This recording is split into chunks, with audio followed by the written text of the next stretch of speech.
मैं पूछना चाहता हूं, ये बताइए आपको अब्दुल रहीम खान खाना, रस खान, मलिक मोहम्मद जायसी, अशफाकुल्लाह खान, वीर अब्दुल हमीद, डॉक्टर एपीजे अब्दुल कलाम क्यों नजर नहीं आते? आज हमारे गवर्नर आरिफ मोहम्मद खान साहब हैं, मैं चैलेंज करके कहता हूं कि पॉलिटिकल क्लास में कोई उनसे बड़ा आलिम फाजिल मुस्लिम हो जो बात करके दिखा दे। मैं ये उसे नहीं मानते। हमने डॉक्टर कलाम को राष्ट्रपति बनाया, आलम इस्लाम में बैतुल हिकमत के बाद से पिछले 700-800 सालों में उनसे बड़ा साइंसदान पैदा हुआ, और उसको नहीं मानते। किसको मानते हैं? जाकिर नायक, इशरत जहां, याकूब मेनन, बुरहान वानी। इसकी वजह से सारी प्रॉब्लम है। अब मैं बस एक विषय में लेना चाहूंगा, वो विषय है जो कि संविधान में सर्वाधिक दुरुपयोग किया गया, वो विषय है सेकुलर। संविधान सभा में जब यह डिबेट हुई 15 नवंबर 1948 को, तो यह प्रस्ताव केटी शाह जी ने रखा कि सेकुलर शब्द इंक्लूड किया जाना चाहिए। मगर यह बात आई कि अगर सेकुलर वर्ड होगा तो माइनॉरिटी नहीं हो सकता, माइनॉरिटी होगा तो सेकुलर नहीं हो सकता, क्योंकि रिलीजियस माइनॉरिटी थियोक्रेटिक स्टेट में होती है, सेकुलर स्टेट में नहीं होती है। मगर इसके बावजूद उस विषय को आगे रखा गया, और डॉक्टर अंबेडकर ने क्या कहा, मैं सिर्फ कोट करता हूं। उन्होंने कहा, mister vice president sir, I regret that I can not accept the amendment proposed by professor KT Shah and my objections are stated briefly. और वो उन्होंने आगे जाकर इस प्रकार से रिकमेंडेशन किया। यानी बहुत साफ बात थी कि उन्होंने इस शब्द को रिजेक्ट किया। मगर डेमोक्रेसी के सबसे काले दौर में, जब सारा विपक्ष जेल में था, मानवाधिकार समाप्त हो चुके थे, तब संविधान की उद्देशिका, जिसे डॉक्टर साहब अंबेडकर ने कहा था संविधान की आत्मा, उसमें चेंज किया गया। और फिर महोदय सिर्फ इतना ही नहीं रहा, जब से वो वर्ड आया उसके बाद क्या हुआ? उसके बाद तो इस देश में क्या हुआ कि पर्सनल लॉ बोर्ड आ गया। उसके बाद क्या हुआ कि एक ऐसा समय आया कि जब सुप्रीम कोर्ट और शरिया में यह लगा कि मतभेद है, तो इस देश की संसद ने सर्वोच्च न्यायालय के निर्णय को रौंद कर शाहबानो केस में शरिया को सुप्रीम कोर्ट से ऊपर कर दिया। मैं विनम्रता से कहना चाहता हूं, दुनिया के किसी सेकुलर देश में ऐसा कोई एक उदाहरण बता दें तो मैं अपना बयान वापस लेने को तैयार हूं। फिर उसके बाद उपरांत महोदय इतना ही नहीं हुआ, फिर प्लेसेस ऑफ वर्शिप एक्ट आया। वो कहता है कि 15 अगस्त 1947 के बाद कोई चेंज नहीं होगा, ठीक है। मगर महोदय फिर वक्फ बोर्ड एक्ट आया, जो ये कहता है कि कोई समय सीमा नहीं रहेगी। और सूरत नगर निगम पे दावा किस बात पे है? कि मुगलों के जमाने में वो सराय थी।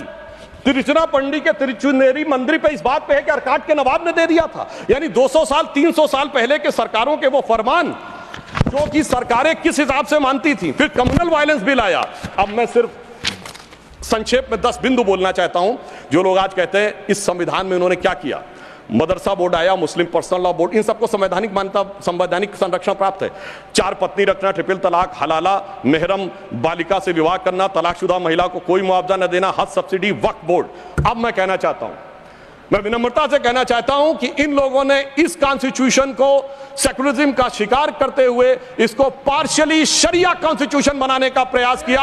अन्यथा कोई गैर मुस्लिम देश दिखा दे कि जिसमें कि इस प्रकार की बात हुई हो, कोई सेकुलर देश, 200 देश हैं, बड़े विद्वान लोग बैठे हुए हैं वहां पर। मैं बताना चाहता हूं, कोई उदाहरण बताइएगा जिस स्टेट में सुप्रीम कोर्ट से ऊपर शरिया हो। अब मैं बताना चाहता हूं, बड़े विद्वान लोग उधर बैठे हुए हैं, मुझे कोई जरूरत नहीं है 200 में सिर्फ 4 सेकुलर देश बताइएगा, मैं अपना बयान वापस ले लूंगा जहां शरिया सर्वोच्च न्यायालय से ऊपर हो। और मैं ये भी बताना चाहता हूं, इतना ही नहीं था सर, संविधान का अपमान आप लोगों ने किया। और मैं कहना चाहता हूं, जो लोग मनुस्मृति की बात करते हैं, उन्होंने इसको मौलवी स्क्रिप्ट बनाने का प्रयास किया भारत के संविधान को। यह अपने आप में शर्मनाक बात है। शर्म उस समय आनी चाहिए थी जब इस तरह के परिवर्तन कर रहे थे। और मैं एक और बात कहना चाहता हूं, सभापति महोदय, टेक्निकल बात कह रहा हूं, मेरी बात गलत लगेगी तो मैं अपने बयान वापस ले लूंगा। सुनिए सर, वक्फ बोर्ड एक्ट में मुगलों के जमाने का फरमान को कॉन्स्टिट्यूशनल मान्यता प्राप्त है। यह वो संविधान था, वो सरकारें थी जिनमें जिम्मी का कॉन्सेप्ट था, जिसमें जजिया का कॉन्सेप्ट था, जहां के बादशाह गाजी की उपाधि लेते थे, सैकड़ों लोगों को मारकर। इवन अकबर ने भी गाजी की उपाधि दी है। यदि इस प्रकार की चीजों को, तो मैं कहना चाहता हूं सर, मैं पूछना चाहता हूं, जिम्मी और जजिया के फरमानों को कॉन्स्टिट्यूशनल मान्यता देना क्या शरिया को संविधान में लागू करना नहीं है? इसीलिए मैं कहना चाहता हूं, सुधांशु त्रिवेदी जी के अलावा किसी का रिकॉर्ड में नहीं जाएगा। आज मामला, सभापति महोदय, आज मामला मनुस्मृति बनाम संविधान का नहीं है। संविधान के बाबा साहब की पहचान और संविधान के ऊपर शरिया के निशान की है। और इसीलिए मैं बिल्कुल ईमानदारी से कहना चाहता हूं कि इन लोगों को सुधांशु त्रिवेदी जी के अलावा किसी का रिकॉर्ड पर नहीं जाएगा। कृपया आप शांत रहें।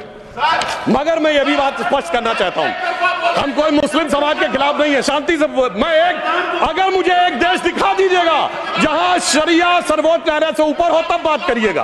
मैंने उदाहरण कोट किया। अब मैं बताना चाहता हूं महोदय, हम मुस्लिम समाज के खिलाफ नहीं है। आज ही उस्ताद जाकिर हुसैन का देहांत हुआ है, उन्हें पद्म भूषण दिया, अटल जी की सरकार ने पद्म विभूषण दिया, मोदी जी की सरकार ने 2023 में। मैं पूछना चाहता हूं, ये बताइए आपको अब्दुल रहीम खानखाना, रस खान, मलिक मोहम्मद जायसी, अशफाक उल्लाह खां, वीर अब्दुल हमीद, डॉक्टर एपीजे अबुल कलाम क्यों नजर नहीं आते? आज हमारे गवर्नर आरिफ मोहम्मद खान साहब हैं। मैं चैलेंज करके कहता हूं कि पॉलिटिकल क्लास में कोई उनसे बड़ा आलिम फाजिल मुस्लिम हो जो बात करके दिखा दे, मगर ये उसे नहीं मानते। हमने डॉक्टर कलाम को राष्ट्रपति बनाया, आलमे इस्लाम में बैतुल हिकमत के बाद से पिछले 700-800 सालों में उनसे बड़ा साइंसदान नहीं पैदा हुआ, पर उसको नहीं मानते। ये किसको मानते हैं? जाकिर नायक, इशरत जहां, याकूब मेनन, बुरहान वानी। इसकी वजह से सारी प्रॉब्लम है। यहां सोच कट्टरपंथी जहनियत की है। और मैं सभापति महोदय एक और फैक्ट कोट करना चाहता हूं, इन लोगों को बहुत वो लगता है, तो मैं फ्रीडम हाउस रिपोर्ट, वैसे फ्रीडम हाउस में बहुत से लोग इनके मित्र लोग भी हैं, उसका annual survey of political rights and civil liberties 1999-2000 वो कहता है कि दुनिया में धार्मिक मान्यता का लोकतंत्र से क्या रिश्ता है। तो वो पेज नंबर 211 पे लिखता है, there is a strong correlation between electoral democracy and Hinduism. वो कहता है कि जहां हिंदू धर्म है वहां पर ज्यादा डेमोक्रेसी, और उसमें Fiji, Guyana, Mauritius, Bharat, Nepal बहुतों को कोट किया है। और फिर उसने जो आगे कहा है वो इनको लगेगा, फिर उसने बुद्धिस्ट, व्हाट्सएप नहीं, मैंने कोट किया है रिपोर्ट के साथ, हवा में बात मत करिए। अब मैं आपको बताना चाहता हूं, और उन्होंने आगे एक और बात कही है। ब्रुकिंग्स ने अपनी रिपोर्ट में 2019 में मोदी जी के समय क्या लिखा है? India is a silver lining, even a gold lining of democracy, reported released in February 2019। सुनिए, व्हाट्सएप की बात करने वाले, February 2019 titled Democracy and Disorder and the Struggle for Influence on New Geopolitics, page number 31। अब मैं एक दो विषय का उत्तर देना चाहता हूं जो हमारे माननीय नेता प्रतिपक्ष जी ने कहा। उन्होंने कहा कि झंडे का विरोध करने की बात, हम तो ईमानदारी से कहना चाहते हैं कि हम कभी झंडे के विरोध में नहीं थे। झंडे में, अब सर पूरी बात सुनिए सर, मैं कोट कर रहा हूं, अब सर मैं कोट कर रहा हूं, अब सुनिए सर, मैं महात्मा गांधी को कोट कर रहा हूं, सुनिए सर, महात्मा गांधी कोट कर रहा हूं। महात्मा गांधी ने 6 अगस्त 1947 को कहा, अगर भारत के झंडे पर चरखा अंकित नहीं होगा तो इस झंडे का अभिवादन करने से मैं इनकार कर दूंगा। आप तो जानते ही हैं, भारत के राष्ट्रीय झंडे पर सबसे पहली परिकल्पना मैंने की थी। बिना चरखे के निशान के भारतीय झंडे की कल्पना नहीं है। वैसे पंडित नेहरू और अन्य लोगों ने मुझे बताया है कि नए ध्वज में बना चक्र चिन्ह चरखे का प्रतीक है। कुछ लोग इसे सुदर्शन चक्र बताते हैं, मगर मैं समझता हूं क्या है सर, स्रोत है संपूर्ण गांधी वांग्मय, खंड 89, पृष्ठ 11। अब आप बताइए, आप कहेंगे कि महात्मा गांधी